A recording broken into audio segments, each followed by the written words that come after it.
ጀግናው እንግዲህ አቶ ገዙን ምከራውን ቢካለ መከራ ይምከራው በሚለው ዋጋውን አሳየው። ከዚህ በኋላ ልጅ አጠገብ ደርሳለሁ ብትል ነግሬሃለሁ አለ። እናትዬ ጀግናው ደግሞ እንግዲህ ሕፃኗን ይዞ ሌላ ቦታ ወሰዳት። ጸጉሯን ይዞ እንግዲህ መሬት ላይ እያንደባለላት እያለ ልቀቃት፣ ምንድን ነው የምታደርገው ብሎ ናቲ ደረሰላት ማለት ነው። አለሜም ደግሞ ዛሬ እኮ የደስታዬ ቀን ነው፣ ልጄን ዛሬ ማየት አለብኝ፣ እባክሽ ራስ ወዳድ አትሁኚ፣ ልጄ ችግር ውስጥ ነው ያለችው። ለማ ብላ መሰለች ችግር ውስጥ የገባችው? ለእናንተ ብላ መስሎኝ። ስለዚህ እባክሽ ተረጋጊ፣ ምን እየሆንች ነው አላት አባዬ። ከዛም በስልክ እንድታገኘው አደረገ። እንግዲህ ወደና አቶ ገዙ ቤት ሲሄዱ ይሄ እዚህ ቤት ያመጣችሁት ሀሳብ ጥሩ አይደለም፣ በፍጹም ጥሩ አይደለም። አሁን ገዜ እዚህ ጋር እናትና ልጅን አንድ ላይ በያቸው፣ ወይ እሷን ወይ እሱን የሆነ ነገር ሊያደርጋቸው ይችላል። ሰውየውን እያወቅሽ እንዴት እንደዚህ አይነት ውሳኔ ወሰንሽ ትሁት ብላ ቤቲ ተቆጣች። በአሁኑኑ እንዲመለሱ አድርጊ ስትል፣ አዎ የቤቲ ሀሳብ ትክክል ነው ትሁት፣ እማዬና አባዬ እንዲመለሱ አድርጊ አለ ናቲ። ከዛም እንዲመለሱ እንግዲህ አደረገች። ቆይ ስልክ ከምደውል ራሴ ወጥቼ ልመልሳቸው ብላ ስትወጣ አቶ ገዙ ጎሮሯን ይዞ የት ነው ያለችው? አንቺ ሰው ሆነሽ እላይ ላይ ትጫወቻለሽ እንዴ? ወይዘሮ ትሁት አንቺ ማነሽና ነው እኔ ላይ ሙድ የምትይዙ? እኔ ገዙ ላይ ነው አንቺ ሙድ ያልሽው?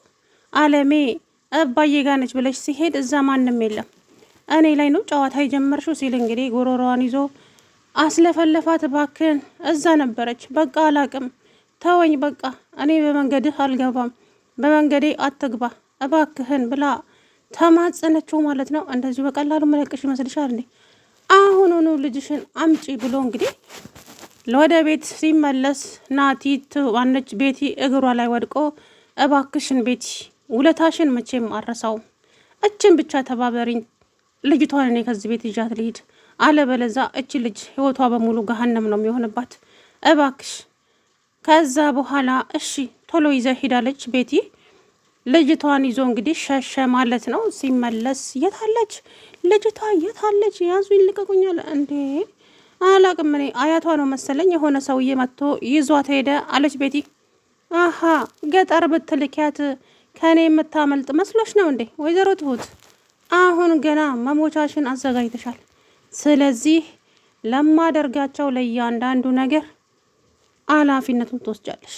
እኔ ገዙ ነኝ አለ ማለት ነው። እንግዲህ ኢንስፔክተሩም እንግዲህ ጉዱን አቶ ናቲ ሊያወጣለት ነው።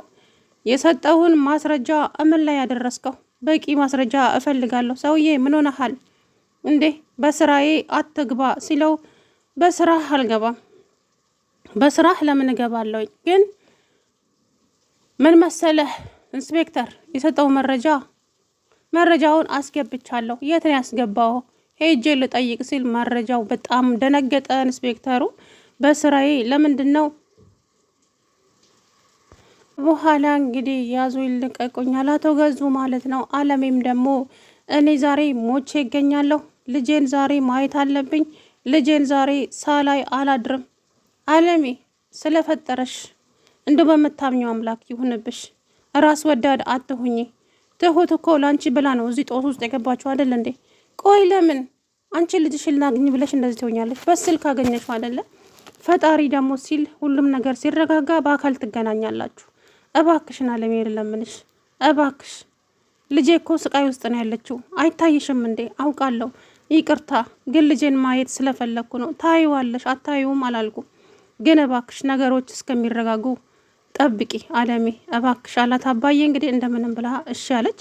በስልክ አገናኛቸዋለሁ፣ ችግር የለውም፣ እኔ በስልክ አገናኝሻለሁ ልጅሽን፣ ግን እባክሽ ለሁሉም ነገር ትዕግስት ይኑርሽ አላት አባዬ። እሺ አለች። እንግዲህ ናቲም ህፃኗን ይዞ አባዬ ቤት ወሰደ፣ እዛው አስቀመጣት ማለት ነው። እናቱን እንግዲህ በስልክ አገኛት። ከዛ በኋላ እማዬ የኔ እናት ደህና ነኝ፣ እኔ ምንም አታስቢ፣ ሁሉም ነገር ተስተካክሎ እኔና አንቺ በነፃነት እንኖራለን እናቴ። አሁን ግን ምንም ነፃነት የለንም። ስለዚህ እኔና አንቺ ሳንገናኝ የሆነ ነገር ማድረግ ስለሚችል እባክሽ እናቴ እዛው ተራርቀን በስልክ እንገናኛል፣ እኔና አንቺ በአካል አሁን መገናኘት የለብንም ማለት። ከዛ በኋላ እንግዲህ አቶ ገዙ አለሜ የቀመሰችውን ጽዋ ትቀምሻለሽ፣ አለሜ ላይ በር እንደዘጋውባት አንቺም ላይ በር ዘጋብሻለሁ፣ እውነታውን ካልተናገርሽ ምንድነው እውነት የምናገረው? ቆይ ምንድነው የምትፈልገው ከኔ? ያኔ ካንቺ የምፈልገው አለሜ የት ነው ያለችው? ነገርኩህ እኮ ያለችበትን ነግሬሃለሁ። ከዛ እዛ ስትሄድ የለችም አታሃታል አይደለ? ስለዚህ ምን ማድረግ እችላለሁ እኔ? እሺ እንዴት ላደርግ? ምን ላደርግ? የለችም እኮ ሌላ ቦታ ታውቂያለሽ? አላውቅም። የማውቀውን ነገርኩ። እባክህን ገዜ እሷን እንደዚህ ስላደረካት ምንም የምታገኘው ነገር የለም። እንደዚህ አታደርጋት፣ ጭራሽ ነገሩን ታባብሰዋለህ አለችው ቤቲ። ዝም በይ አንቺ አፍሽን ዝጊ፣ በማያገባሽ ነገር አትግቢ ቤቲ አላት። ቤቲ እንግዲህ ምንም መብት እንደሌላት ነው የሚያስበው ማለት ነው። ነገር ግን እንግዲህ ሀብቱን ንብረቱን በእሷ ስም አድርጎ ሲጎርር ደግሞ በጣም ነው የሚገርመው ሰውየው ማለት ነው። ግን አቶ ገዙ በስተመጨረሻም ያው የማይቀርለት ነው ካርቻሌ። ግን እስካሁን እንደዚህ ቢያናፋም መጨረሻው ምንም ይሆን ይመስላችኋል? ኢንስፔክተሩንም ጭምር ነው እንግዲህ ናቲ እስር ቤት የሚከተው እመኑኝ ማለት ነው። ኢንስፔክተሩ እንግዲህ ናቲ የሰጠውን መረጃ ለአቶ ገዙ መልሶለታል አሁንለት ማለት ነው። ስለዚህ ናቲሻ ደግሞ ደወለና ምን ነው ዝም አልከኝ? ምን ላይ ደረስክ? እዚህ ላይ ደርሻለሁ አይባልም እንዴ? ልጅ ናቲ በስራዬ ባትገባ ጥሩ ነው። በስራ አልገባውም፣ ግን ደግሞ የመጠየቅ መብት አለኝ። ኢንስፔክተር ምን ሆነሃል? ምን ላይ ያደረስክ ማለት በስራ መግባት ነው እንዴ? ስለዚህ ምን ላይ ያደረስከው? ተጨማሪ መረጃ እንፈልጋለን። ነገር ደግሞ የሰጠኸኝን መረጃ አስገብቻለሁ። እሺ አንተ ካልተመቸ የት ያስገባኸው? ሄጄ ላረጋግጥ ሲለው በጣም ደነገጠ ኢንስፔክተሩ። እንዴ ኢንስፔክተር ምን ነው ደነገጥክ? በሰላም ነው እንዴ አለው ልጁ። ቀላል ሰው መስሎታል። ኧረ አልደነገጥኩም። ደነገጥኩ እንዴ? ለማንኛውም እንድታሳውቀኝ እፈልጋለሁ። የት ነው ያስገባኸው? ባስገባህበት ሄጄ እጠይቃለሁ አለ። ከዛ በኋላ እንግዲህ እሺ ብሎ ስልኩን ዘጋ። ናቲሻ እንግዲህ ስልኩን ዘግቶ ወደ ቤት ህፃኗን አሸሽቶ ወደ አባቱ ቤት ሲመጣ ትሁትን መሬት ላይ እያንደባለላት ይገኛል ሰውየው። ከዛ በኋላ ምንድነው እሱ አለ። ከዛ በኋላ እንዴ እኔ ምን አውቃለሁ? ከዛ ልቀቃት እንጂ ምን እያደረካት ነው አለ ናቲ። ይመለከተሃል? ምን አገባ? አንዴት አያገባኝም። ቆይ አንተ ሰውዬ ምንድነው ሀሳብ? ችግርህስ ምንድነው? ፍላጎትን ንገረኝ እስኪ። ምንም ሊገባኝ አልቻለም ያንተ ነገር። አቶ ገዙ ልጅቷን ልቀቃት አሁን ብሎ እንግዲህ አይኑ ሲያጉረጠርጥበት ልጅቷን ለቆ ወደ ውስጥ ገባ ማለት ነው። እንግዲህ ከቤቲ ጋራም ተፋጠዋል። እቺ ህጻን ልጅ የት ነው ሄደችው? ደግሞ አሁን ወደ እኔ ዞርክ? እኔ ምን አውቃለሁ ታዲያ ገዝሽ? እኔ አውቃለሁ እንዴ? መጥቶ የሆነ ሰውዬ አያቷ ነኝ ብሎ ይዟት ሄደ። ስለዚህ ምን ማድረግ አለብኝ? ለምን አልከለከልሽም አንቺ? ለምን ዝም ማርሽ? ሲል እሷ አይ እንግዲህ ያባዬ ወደማ እያሉ ችግራቸውን በሙሉ ላይ አታምጡ፣ ያለው ችግር ራሱ ይበቃኛል አለችው ቤቲ። እንግዲህ ቤቲ ናትን የተባበረችው ህፃኗን ይዞ እንዲወጣ ማለት ነው። ነገር ግን ወይዘሮ አለም ደግሞ ልጄን ማግኘት አለብኝ። አለም ተረጅን እንጂ እባክሽን ተረጅን እንጂ ላንቺ ብላ መስሎኝ ልጄ እዚህ ውስጥ የገባችው። ስለዚህ ነገሮችን በቀስታም ሆነ በእርጋታ ማስተዋል አለብሽ አለ። አለበለዛ ልጅሽ እንዴት ነው አንቺን ማግኘት የሚችለው? እሱ ምን አይነት ህሊና ሊኖረው ይችላል? ትሁት እዛ እየተሰቃየች እናንተ እንዴት ነው መገናኘት የምትችሉት? ከዛ በኋላ አባዬም እንግዲህ ተረጋጊ አለም፣ ራስ ወዳድ አትሆኚ፣ እኔንም ትዕግስቴን አታስጨርሽኝ አለ አባዬ። እሺ ይቅርታ፣ ምን ላድርግ? ለአመታት እኮ ልጄን ስላላየሁት ነው። ልጅሽን ታየዋለሽ፣ ልጅሽን አታየውም አላልኩሽም? ግን ደግሞ ተረጋጊ አለቤ።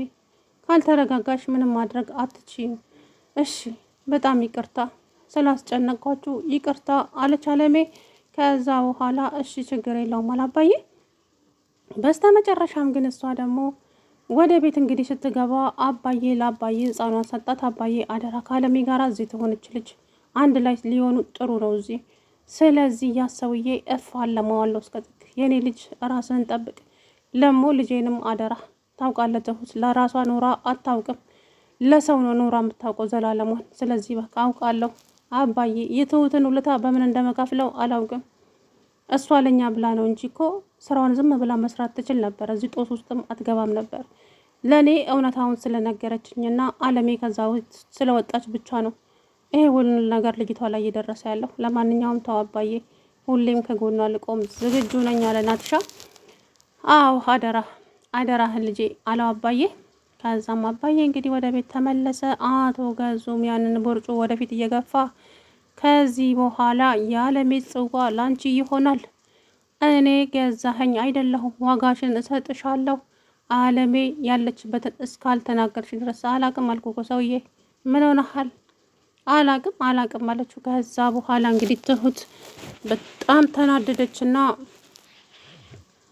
ፍላጎትህ ምንድን ነው? አሁን ምንድን ነው የምትፈልገው ከኔ አለችው። ከአንቺ ምን ልፈልግ እችላለሁ? አንድ ነገር ብቻ ነው፣ እሷም አለሜ ናት። አለሜ የት ነው ያለችው? አላቅም አልኩ እኮ አባዬ ቤት ነች፣ እዛ ደግሞ የለችም። ቆይ አንቺ ለእኔ ለምን ሳትነግሪኝ አይገርምም? ምናምን አለች። ቤቲም አውቃ ማለት ነው እንግዲህ። ቤቲ አሁን ላይ ትሁትን ስለተባበረቻት እውነት ደስ ብሎኛል፣ እውነት ለመናገር ማለት ነው። ምክንያቱም እሷ ባትተባበራት ይሄ ሁሉ ነገር እንትን አይልም ነበረ። ነገር ግን አለሜም ደግሞ ወደ መጣችበት እንድትመለስ ያደረገችው እራሷ ቤቲ ናት። ገባችሁ? እዛ ከመጡ ችግር ነው፣ ሰውየው አይለቃቸውም። ከባድ ችግር ስለሚፈጠር እዛ እንድትመለስ አደረገ። ከዛ በኋላ እንግዲህ ትሁት ከገዙ ጋር ወደ ቤት ስትመለስ ልጄስ ወይኔ ጉዴ ቤት የሆነ ነገር አድርጊ፣ ልጄን ሊወስድብኝ ነው ልጄ ስትል፣ አታስቢ ልጅሽን ናቲ ይዟት ሄዷል። ኦፍ ተመስገን አምላኬ። ትሁት ማነሽ ቤቲ፣ በጣም አመሰግናለሁ። በይ አሁን ለሰዎቹ ወደዚህ እንዳይመጡ ቶሎ ብለሽ ደውይላቸው አለቻት ቤቲ። ትሁቴም እንግዲህ ስልክ ልትደውል ወደዛው አባዬን ተመለሱ፣ አለሜን ይዛሀት ተመለስ እባክህ አባዬ ችግር ተፈጥሯል አለችው። አባዬም እሺ ብሎ አለሜን ወደ ቤት መለሳት ማለት ነው። ሰላም ውድና የተከበራችሁ የቻናሌ ቤተሰቦች እንዴት ናችሁ? አለሁ ደህና ነኝ። እንግዲህ በስተመጨረሻም አባዬ አቶ ገዙን ወገባ ገዳውን ብሎ ደፋው ማለት ነው። እኔ ልጄን እንደዚህ የምታሰቃያት አንተ ማን ስለሆንክ ነው? እስከ ዛሬም ነገሩ በጸባይ ይሆናል ብዬ ነበር። አንተ ግን ምንም አይወድልህም። ከዚህ በኋላ ልጅ አጠገብ ደርሳለሁ ብትል ግን ውርድ ከራሴ አለና እንግዲህ አባዬ ድፍት ተደረገው ማለት ነው።